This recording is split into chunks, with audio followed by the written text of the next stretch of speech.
La mère de Tinde, elle avait au moins Papa Chidi qui était d'un grand soutien pour elle. Tante Folak ne voulait pas qu'elle s'en aille et elle avait essayé de l'en dissuader, mais Kémy avait déjà pris sa décision. Tante Folak lui remit un peu d'argent pour lui permettre de prendre un taxi. Très tôt le lendemain, Kémy se rendit au parc avec son enfant pour prendre un taxi. Pendant le trajet, alors qu'il traversait une zone forestière entre les deux villages, la voiture se fit attaquer par des voleurs. Le chauffeur manœuvra en urgence pour aller se retrouver en pleine forêt. Tous les passagers de la voiture sortirent en courant pour sauver leur peau. Certaines personnes ont abandonné leurs effets. Kémy prit sa fille dans ses bras et courut aussi vite qu'elle pouvait, s'enfonçant davantage dans la profondeur de la forêt. Elle finit par s'arrêter en plein milieu de la forêt, l'air paniqué, alors que l'enfant commençait à pleurer dans ses bras. Soudain, elle entendit une voix derrière elle. « Qui est là ?» Elle était terrorisée et le visage en sueur. Elle s'agenouilla et commença à pleurer. « S'il vous plaît, ne me faites pas de mal. » Soudain, un monsieur plus ou moins âgé sortit des buissons et s'avança vers elle. « Levez-vous, jeune fille. Je ne vous veux aucun mal. Je suis juste venu ici pour chercher des herbes médicinales. Mais que faites-vous seule au milieu de la forêt avec un enfant ?» Kémy se releva et lui expliqua brièvement sa mésaventure. Le monsieur était désolé pour elle. « Je vis ici. Suivez-moi, je vous héberge chez moi pour la nuit. » Le monsieur prit l'enfant de ses mains et lui demanda de le suivre. Elle suivit le monsieur qui la conduisit vers une petite maison au milieu des bois. Le monsieur lui donna de la nourriture et un peu d'eau. Pendant qu'elle mangeait, elle entendit la conversation du monsieur et sa femme à l'intérieur de la hutte. « Qui est cette fille que tu as ramenée ? Tu as oublié que le festival des esprits a commencé hier et qu'il est interdit d'accueillir des étrangers ? Dis-lui de partir. Je ne veux pas de problème. » « Mais qui saura qu'elle est étrangère si on ne dit rien à personne ? Tu as juste à garder ta bouche, » lui répondit le monsieur. « Je t'ai prévenu, mais si quelque chose m'arrive, je te tiendrai responsable, » ajouta-t-elle avant de s'en aller en colère. Kémy a entendu toute la conversation et elle prit peur. Elle voulait partir, mais elle ne savait pas où aller et elle ne connaissait aucun endroit dans cette forêt.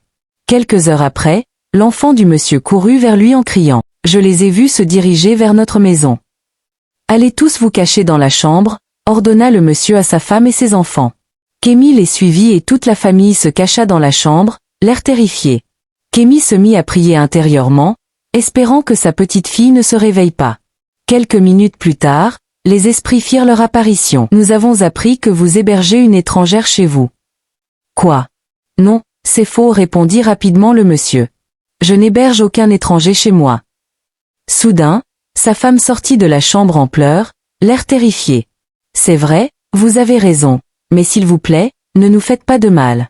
Mon mari a ramené une jeune fille ce matin. J'ai essayé de l'en dissuader, mais il n'a pas voulu m'écouter. Vous avez enfreint les règles et amené une étrangère chez vous alors que vous saviez que c'était interdit. Que l'étrangère sorte immédiatement. Elle sera sacrifiée pour les dieux de notre terre.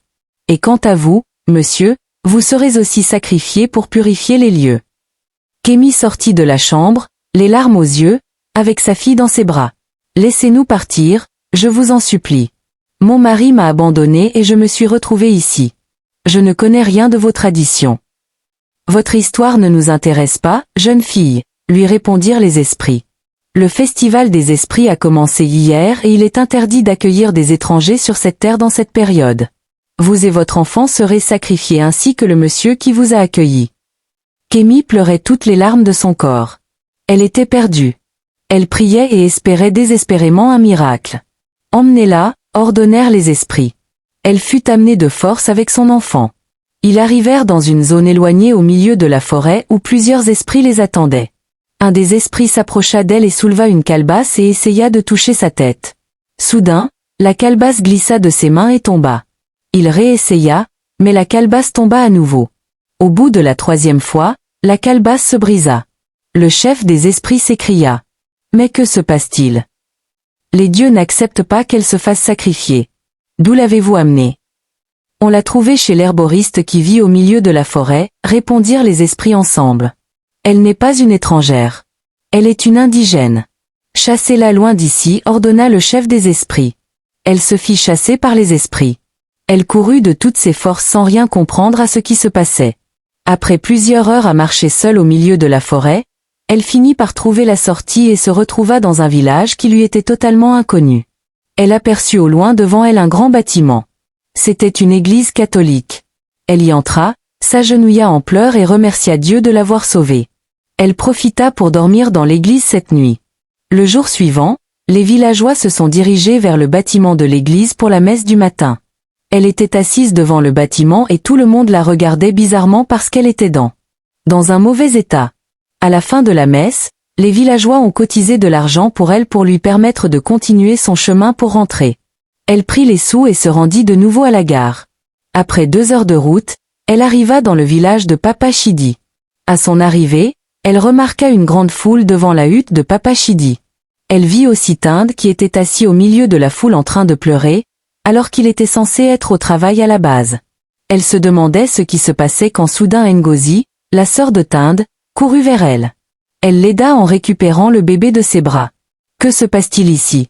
Pourquoi tout le monde est rassemblé devant la hutte de Papa Chidi? Demanda Kémy. Papa Chidi est décédé, annonça tristement Ngozi. Quoi? Elle tomba à genoux au sol et commença à pleurer.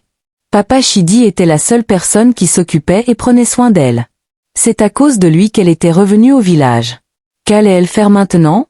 Elle se leva en pleurant, passa au milieu de la foule et se dirigea vers la chambre que lui avait donnée Papa Chidi.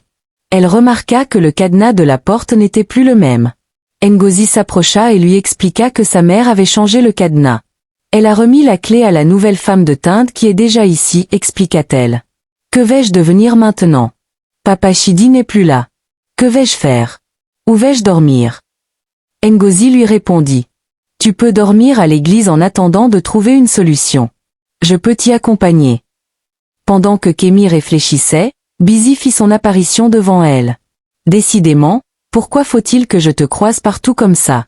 Laisse-moi te surprendre. Non seulement je vais bientôt me marier avec Tinde, mais je suis enceinte de lui. J'ai su depuis le premier jour que je t'ai vu que tu n'es pas sa sœur comme il le prétendait. Allons-y, Tata, annonça Ngozi pour couper la conversation. Kémy la suivit en direction de l'église. Elle se remémorait toutes les paroles blessantes de la femme de Tinde. Elle n'arrivait pas à croire qu'un jour Tinde lui ferait autant souffrir. Elle dormit dans l'église cette nuit. Le jour suivant, le frère de Papa Chidi appela Kémy à une réunion en présence de Tinde, sa nouvelle copine Busy et sa mère. L'oncle prit la parole. Bonjour à tous. Je m'appelle Eobi et je suis le petit frère de Papa Chidi.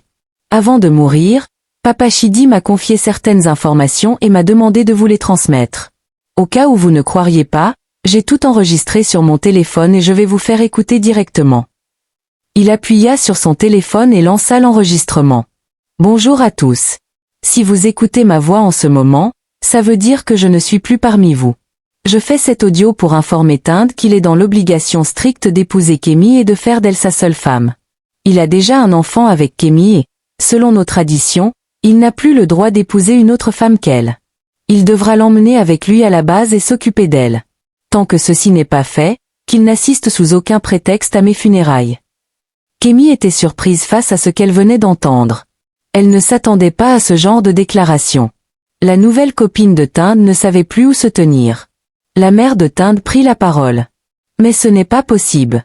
Que veut dire tout ceci? Vous avez tous entendu les messages de Papa Chidi. Ce n'est pas moi qui l'ai dit, c'est lui qui l'a dit. Et quiconque bafouera ses demandes sera seul face aux conséquences. Demain, nous organiserons le mariage de Tinde afin de poursuivre avec les funérailles de Papa Chidi. J'en ai fini. Tinde baissa tristement la tête. Il était pris au piège. Le lendemain, comme prévu, le mariage traditionnel eut lieu en présence de tous les villageois de ce mariage et on pouvait le lire sur leurs visages respectifs. Après le mariage, Tinde réfléchissait déjà à quoi faire pour déverser toute sa colère sur Kémy. Obi rappela à Tinde qu'il devrait emmener Kémy avec lui à la base et s'occuper d'elle. Quant à Kémy, elle ne voulait pas partir avec Tinde, mais elle n'avait plus nulle part où aller, surtout maintenant que Papa Chidi était mort. Elle était obligée de le suivre. Elle décida de passer quelques jours à l'église pour prier avant le départ. Chaque soir, elle priait et demandait à Dieu de l'aider à éloigner la petite amie de Tinde de sa vie. Un soir, alors qu'elle priait encore, Ngozi courut vers l'église pour la voir. Que se passe-t-il, Ngozi? Tu m'as fait peur. Pourquoi tu es sortie de la maison cette nuit? Viens, J'ai quelque chose à te montrer, répondit-elle en la tirant par la main hors de l'église. Elle la traîna devant la hutte de Papa Chidi où elle vit la petite amie de Tinde assise au sol en train de pleurer avec ses bagages. « Qu'est-ce qui lui arrive ?» demanda Kémy. Elle se plaint d'avoir vu le fantôme de Papa Chidi dans la chambre. Maman lui a demandé de faire ses affaires et de partir en attendant qu'elle ne trouve une solution. Elle quitta le village cette même nuit en pleurs.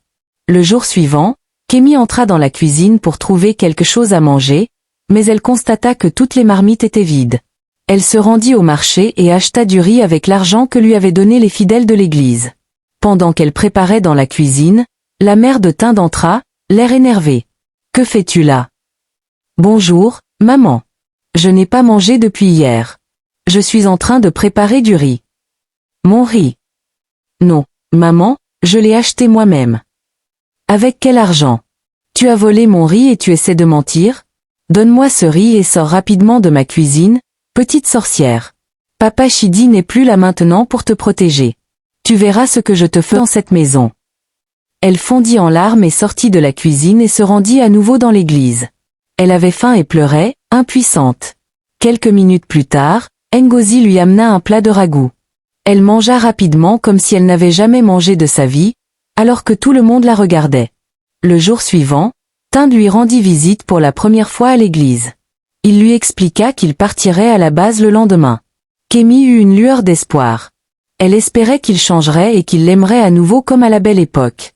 Le lendemain, avant de partir, elle prit Ngozi dans ses bras. « Merci infiniment pour tout, Ngozi.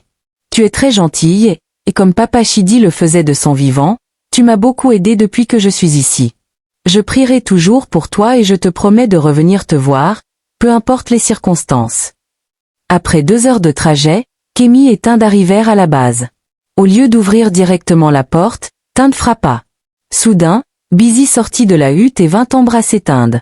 Kémy était déboussolée. « Mais Tinde, que fait-elle encore ici ?» demanda-t-elle, l'air perdu. Tinde lui répondit. « Tu croyais vraiment que je t'amenais ici pour vivre avec moi ? Je ne t'aime plus. La seule personne que j'aime, c'est la belle femme que tu vois derrière moi. Je donnerai ma vie pour elle. Je n'ai plus rien à faire avec toi. Il y a une case au fond là-bas, au milieu des herbes. C'est moi qui l'ai louée avec mon argent. Tu peux aller rester là-bas. Par contre, je ne veux plus te voir passer par ici. Je ne veux plus voir ta face. » Kémy se mit à pleurer. Était-elle trop naïve ? Elle regrettait de lui avoir bêtement fait confiance. Tinde l'avait amenée juste pour faire bonne impression au village. Elle se dirigea vers la case que lui avait montrée Tinde. Pendant toute la nuit, elle ne cessait de pleurer. Elle réfléchissait à trouver une solution quand elle se rappela de Tante Folak. Le sourire revint instantanément sur son visage. Elle sortit de la hutte et se rendit chez elle cette même nuit. À son arrivée, un monsieur lui ouvrit la porte. « Que puis-je faire pour vous ? » ?»« Bonjour, monsieur. Je cherche Tante Folak. »« Elle n'est plus ici, madame. Elle a déménagé. C'est moi qui vis ici maintenant. » Elle se remit à pleurer, consciente que ses derniers espoirs venaient de tomber à l'eau. « Connaissez-vous sa nouvelle adresse ? » demanda-t-elle, le visage inondé de larmes. « Non, madame. Je suis désolée, répondit le monsieur. Elle retourna à sa hutte en pleurant. Quelques semaines après, Tinde lui rendit visite dans sa hutte. « Je suis en train de déménager avec ma femme demain. Nous allons nous installer ailleurs car elle est enceinte et je dois prendre soin d'elle. J'ai un ami de longue date qui recherche une femme de ménage. Je ne sais pas si c'est vrai, mais il m'a dit qu'il vit maintenant en ville. Tu peux aller travailler chez lui si tu veux et il te paiera un peu d'argent chaque mois. Cela me permettra de ne plus avoir à te payer le loyer et aussi de ne plus voir ta vilaine face chaque jour. Mais si tu ne veux pas partir, sache que tu paieras toi-même le loyer parce que moi, je m'en vais. » Kémy savait qu'elle n'avait d'autre choix que d'accepter. De toute façon, elle avait du mal à nourrir son enfant. Le lendemain, Tinde déménagea comme prévu avec Bizi. Une semaine après, l'ami de Tinde arriva chez Kémy au village comme prévu. Il était très bien habillé et était venu avec une très belle voiture. Il embarqua Kémy et son enfant dans la voiture et les conduisit chez lui en ville. C'était la première fois que Kémy se rendait en ville. Arrivée à l'intérieur de la maison, elle regardait partout autour d'elle, l'air perdu face à la beauté de la maison.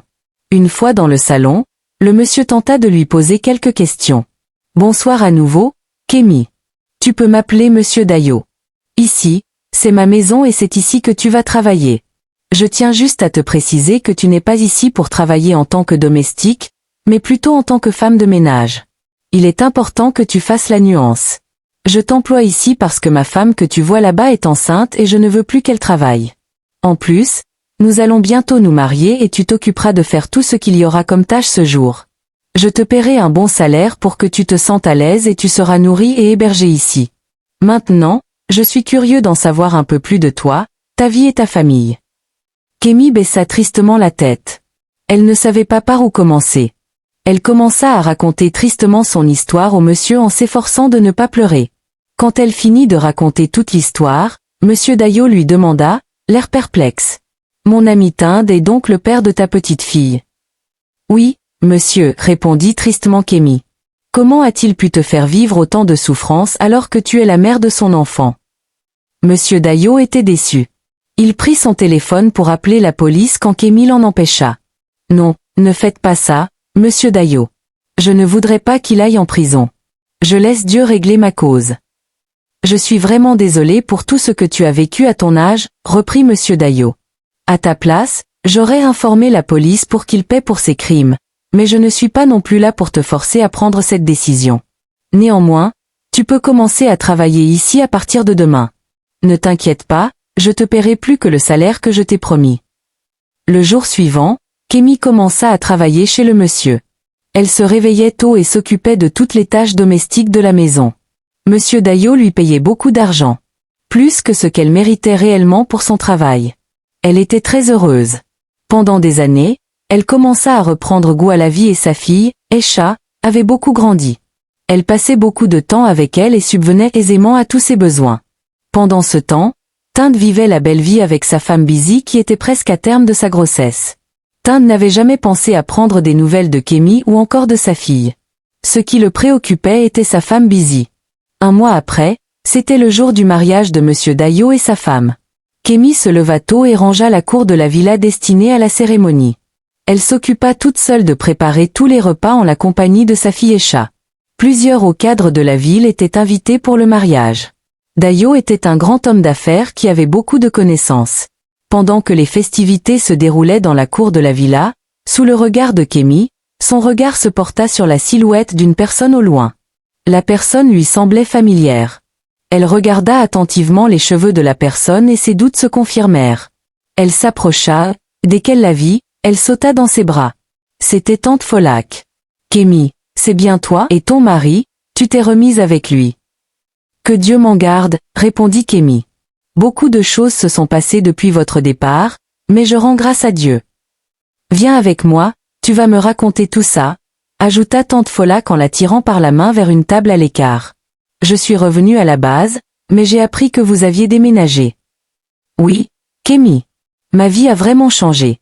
J'ai reçu une promotion et j'ai dû quitter le village pour venir m'installer ici en ville. Je suis vraiment contente pour toi, tante Folak. Tu le mérites vraiment. Tu m'as soutenue et hébergée chez toi alors que tu ne me connaissais même pas. Dieu t'a juste béni et récompensé pour ta générosité. Et ta fille? Ma fille est en train de dormir à l'intérieur. Et toi, que fais-tu ici? Tu vis dans cette maison? Raconte-moi. Pourquoi me faire attendre autant? Raconte-moi tout. Kémy lui raconta toute l'histoire. Tante Folak n'en croyait pas ses oreilles. Elle n'avait jamais su que Tinde était en réalité son mari. Elle sortit de sa poche un papier et le lui remit. Tiens, Kémy, c'est ma nouvelle adresse.